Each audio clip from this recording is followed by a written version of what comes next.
Idaho County law enforcement responded to a wide range of calls last week, from DUI arrests and disputes to a tragic fatal crash near Kuskia and a backcountry rescue outside Camilla. Deputies and city police also handled property crimes, fraud, and welfare checks. On Monday, September 15th, county deputies investigated a drug complaint on Main Street and responded to an injury crash on Highway 95 near milepost 192. Other calls included medical issues, suspicious vehicles, and welfare checks. In the Kuskia and Elk City areas, a driver was arrested for DUI on Main Street. Deputies also responded to harassment, a vicious animal report, and several traffic hazards. Grangeville police worked a non-injury crash, investigated fraud, and handled an animal complaint, while Cottonwood police responded to routine ordinance matters. On Tuesday, September 16th, county deputies investigated 2 non-injury crashes and a missing person report. In the Kuskia area, officers answered an emergency beacon activation on Glenwood Road, investigated fraud, and worked a domestic dispute on Sears Creek Road. Grangeville police handled vandalism and recovered found property. Cottonwood police responded to a family dispute.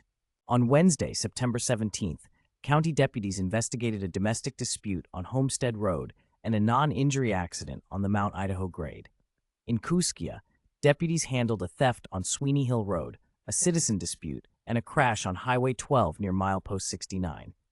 Grangeville police responded to suspicious activity and a trespassing case. On Thursday, September 18th, county deputies handled a runaway juvenile, a fraud complaint, and a serious accident on Highway 95 near milepost 231. In Kuskia, the most serious case of the week occurred when a local woman was killed in a single-vehicle crash on Toll Road near Kings Bluff. Deputies also investigated a reported sex offense, a weapons complaint on Wild Rose Lane, and several trespassing cases. In Grangeville, police handled a threatening complaint and property damage, while Cottonwood police responded to a non-injury crash. On Friday, September 19th, county deputies conducted a welfare check, responded to a non-injury crash, and worked several traffic offenses. In the Kuskia area, deputies investigated a weapons complaint on Broadway Avenue, a citizen dispute, and multiple trespassing reports. Grangeville police handled harassment, fraud, city ordinance violations, and suspicious activity. On Saturday, September 20th, county deputies responded to a citizen dispute and assisted a disabled motorist along Highway 95. In Kuskia, deputies investigated a burglary on Valley Drive and later conducted an extra patrol in the same neighborhood. A weapons complaint was also reported at the junction of Highway 12 and Toll Road. In Grangeville, police handled an injury crash, parking problems, and animal noise. Cottonwood police responded to a noise complaint. On Sunday, September 21st, county deputies investigated a weapons complaint on Big Salmon Road and vandalism on Burnt Creek. In the Kuskia area, deputies handled property damage, a runaway juvenile on Highway 12, a DUI arrest at milepost 105, and a vehicle fire on Jericho Road. Grangeville police worked a domestic dispute and recovered found property. Incident Spotlight. On Tuesday, September 16th, county deputies coordinated a backcountry rescue after receiving a Garmin emergency activation from a hunter who had dislocated his knee off Maggie Butte Road near Camilla.